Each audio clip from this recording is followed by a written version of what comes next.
नमस्कार दर्शकों। वैसे तो हिंदू धर्म में हर एक दिन त्योहार की तरह होता है, परंतु कुछ ऐसे त्योहार हैं जिनका हिंदू धर्म में बड़ा महत्व है। उन्हीं हिंदू त्योहारों में से एक है नवरात्रि, जिसे हर साल 2 बार मनाया जाता है, जिनमें चैत्र मास की चैत्र नवरात्रि और आश्विन मास की शारदीय नवरात्रि शामिल है।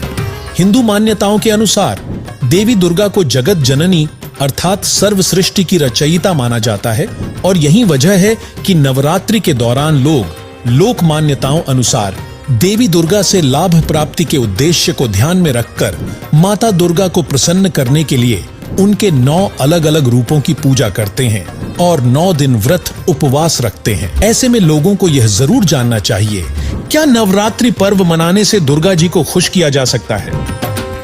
क्या नवरात्र व्रत रखने से माता दुर्गा से लाभ प्राप्त किया जा सकता है?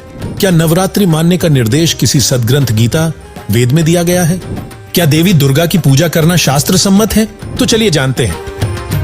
दर्शकों, मानव स्त्री पुरुष का जन्म भाग्यवान आत्माओं को मिलता है, जो पूर्व जन्मों में किए गए पापों तथा पुण्यों पर आधारित होता है, जिसे प्रारब्ध कहा जाता है। इस बात को सब मानते हैं कि कर्म से सुख और कर्म से ही दुख होता है।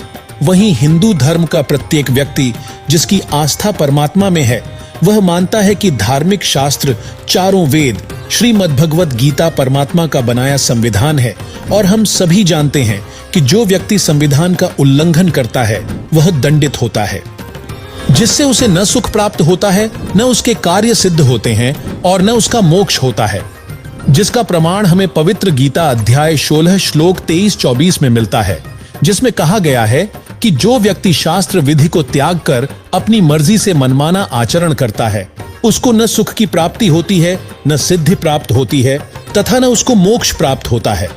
इसलिए तेरे लिए कर्तव्य और अकर्तव्य की व्यवस्था में शास्त्र ही प्रमाण है, इसलिए तू शास्त्रों में बताए कर्म कर।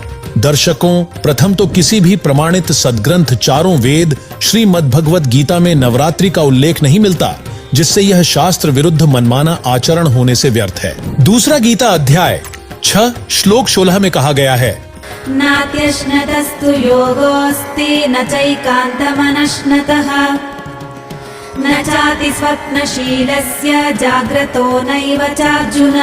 अर्थात यह योग अर्थात भक्ति नहीं अत्यधिक खाने वाले की और न बिल्कुल न खाने वाले अर्थात व्रत रखने वाले की तथा न ही बहुत शयन करने वाले की तथा न ही हठ करके अधिक जागने वाले की सिद्ध होती है, जिससे स्पष्ट है कि व्रत उपवास के लिए चारों वेदों के संक्षिप्त रूप गीता में मना किया गया है, जिसका मतलब है कि नवरात्र व्रत रखने से कोई लाभ नहीं हो सकता। वहीं संक्षिप्त श्रीमद् देवी भागवत यानी देवी पुराण के 7वें स्कंध अध्याय 36 पृष्ठ 562-563 पर श्री देवी जी ने राजा हिमालय को उपदेश देते हुए कहा है, इससे स्पष्ट है कि माता दुर्गा जी अपनी पूजा करने के लिए भी मना कर रही हैं और हिंदू धर्म में देखा देखी मनमाने ढंग से माता दुर्गा की पूजा की जा रही है, जो कि माता दुर्गा के भी आदेश की अवहेलना है। और इससे आप स्वयं विचार कीजिए, क्या दुर्गा जी के आदेश की अवहेलना करने से माता दुर्गा प्रसन्न हो सकती है और क्या इससे लाभ मिल सकता है? जिसका सीधा जवाब है नहीं।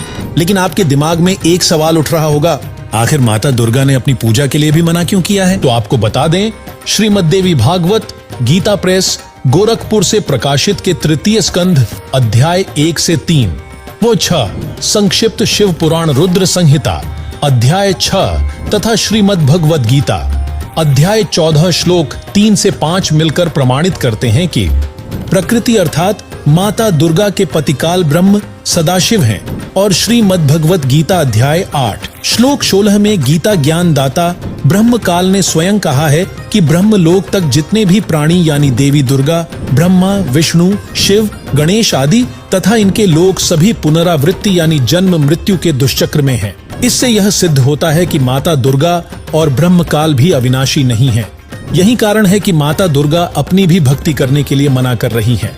वहीं काल ब्रह्म ने गीता अध्याय 2 श्लोक 12, अध्याय 4 श्लोक 5 व अध्याय 10 श्लोक 2 में स्पष्ट किया है कि तेरे और मेरे बहुत से जन्म हो चुके हैं, तू नहीं जानता, मैं जानता हूँ।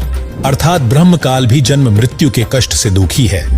इसलिए श्रीमद् भगवद गीता अध्याय 7 श्लोक 29, अध्याय 8 श्लोक 3 में गीता ज्ञानदाता ब्रह्म कहता है, कि जो जरा अर्थात वृद्धावस्था और मृत्यु के कष्ट से छूटने का प्रयास करते हैं वे उस परम अक्षर ब्रह्म को जानते हैं। उसी के विषय में गीता अध्याय 15 श्लोक 4 में गीता ज्ञान दाता ने कहा है कि तत्वदर्शी संत की प्राप्ति के पश्चात उस परमेश्वर के परम पद अर्थात सतलोक को भली भांति खोजना चाहिए, जिसमें गए हुए साधक फिर लौटकर संसार में नहीं आते, और जिस परम अक्षर ब्रह्म से आदि रचना सृष्टि उत्पन्न हुई है उस सनातन पूर्ण परमात्मा की ही मैं शरण में हूँ, जिससे स्पष्ट है कि माता दुर्गा जगत जननी अर्थात सर्व सृष्टि की रचयिता भी नहीं है। वहीं गीता अध्याय 18 श्लोक 62 में गीता ज्ञान दाता ने कहा है कि उस परमेश्वर अर्थात परम अक्षर ब्रह्म की शरण में जा, जिसकी कृपा से तुझे परम शांति और सनातन परम धाम यानी सतलोक की प्राप्ति होगी, जहां जन्म मृत्यु वृद्धावस्था तथा अन्य कोई कष्ट नहीं है। उस सनातन परम धाम यानी सतलोक के विषय में संत गरीबदास जी ने कहा है, ना कोई भिक्षुक दान दे, ना कोई हार व्यवहार, ना कोई जन्मे मरे, ऐसा देश हमार, जहां शंखों लहर मेहर की उपजें, कहर जहां नहीं कोई, दास गरीब अचल अविनाशी, सुख का सागर सोई। वहीं गीता ज्ञान दाता ब्रह्म ने उस परम अक्षर ब्रह्म यानी पूर्ण ब्रह्म की भक्ति के सांकेतिक मंत्रों के विषय में गीता अध्याय 17 श्लोक 23 में कहा है, ओम तत्सदिति निर्देशो ब्रह्मणस्त्रिविधः स्मृतः ब्राह्मणास्तेन वेदाश्च यज्ञाश्च विहिताः पुरा। भावार्थ है कि सच्चिदानंद घन ब्रह्म के स्मरण का ओम तत्व सत 3 मंत्र का जाप है, जो 3 प्रकार से किया जाता है। सृष्टि की आदि में ब्राह्मण यानी भक्तजन इसी ज्ञान के अनुसार यज्ञ आदि अनुष्ठान किया करते। दर्शकों, इन सांकेतिक मंत्रों को केवल तत्वदर्शी संत ही बता सकता है, क्योंकि गीता अध्याय 4 श्लोक 34 में तत्व ज्ञान की प्राप्ति के लिए तत्वदर्शी संत की शरण में जाने के लिए कहा गया है, और गीता अध्याय 15 श्लोक 1 में उस तत्वदर्शी संत की पहचान बताई गई है कि ऊपर को मूल यानी जड़ वाला, नीचे को तीनों गुण रूपी शाखा वाला उल्टा लटका हुआ संसार रूपी पीपल का वृक्ष जानो। इस संसार रूपी वृक्ष के पत्ते आदि छंद हैं अर्थात भाग हैं। जो इस संसार रूपी वृक्ष के सर्व भागों को तत्व से जानता है वह वेद के तात्पर्य को जानने वाला है, अर्थात वह तत्वदर्शी संत है।